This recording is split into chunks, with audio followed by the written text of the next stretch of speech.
মুক্ত করে আমার ভাইদেরকে নিয়ে আসবো।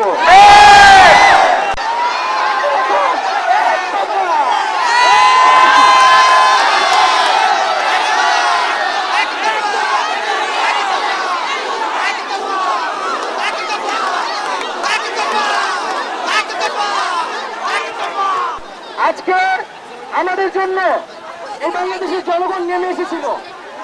আমরা এই জনগণকে মুক্ত করতে এখন আমরা আবার রাস্তায় নেমে এসেছি।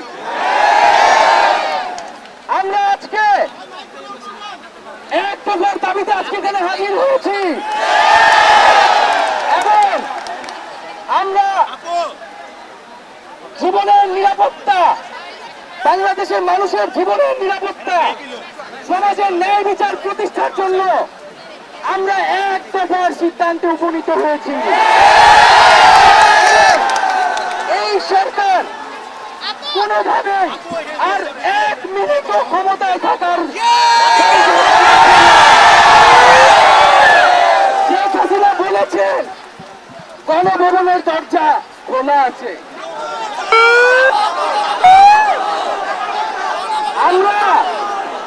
আমরা সাধুবাদ জানাই যে তিনি আগেই বুঝতে পেরেছেন যে গণভবনের দরজা খোলা রাখতে হবে।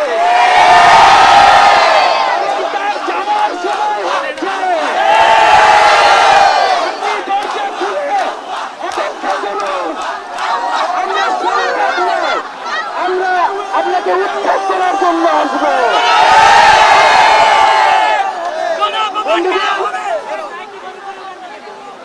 আমরা খুবই স্পষ্ট কথা, শুধু শেখ হাসিনাকে পদত্যাগ করলেই হবে না। এই যে খুন, লুটপাট, দুর্নীতি এই দেশে হয়েছে তার বিচার হতে হবে।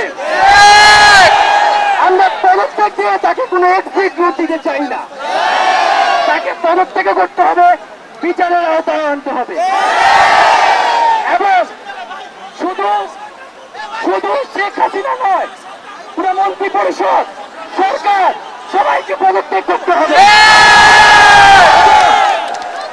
এবং এই যে রেজিম, এই যে ফ্যাসিবাদী শাসন ব্যবস্থা, এটাকে বিলোপ করতে হবে এবং আমরা এমন একটি বাংলাদেশ গঠন করতে চাই, এমন একটি রাজনৈতিক বন্দোবস্ত তৈরি করতে চাই যেখানে আর কখনোই কোন ধরনের স্বৈরতন্ত্র, কোন ধরনের ফ্যাসিজম ফিরে আসবে না। আমরা সেই এক দফার উদ্দেশ্যে আমাদের এক দফাটি হলো শেখ হাসিনা সহ এই সরকারের পতন এবং ফ্যাসিবাদের বিলোপ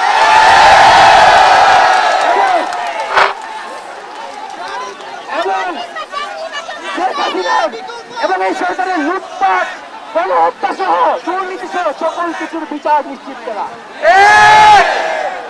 এবং আগের সকল হত্যা, গুম, নিপীড়নেরও বিচার করা হবে। সকল রাজবন্দীদের মুক্তি নিশ্চিত করতে হবে। আমরা প্রয়োজনে জেল মুক্ত করে আমার ভাইদেরকে নিয়ে আসবো।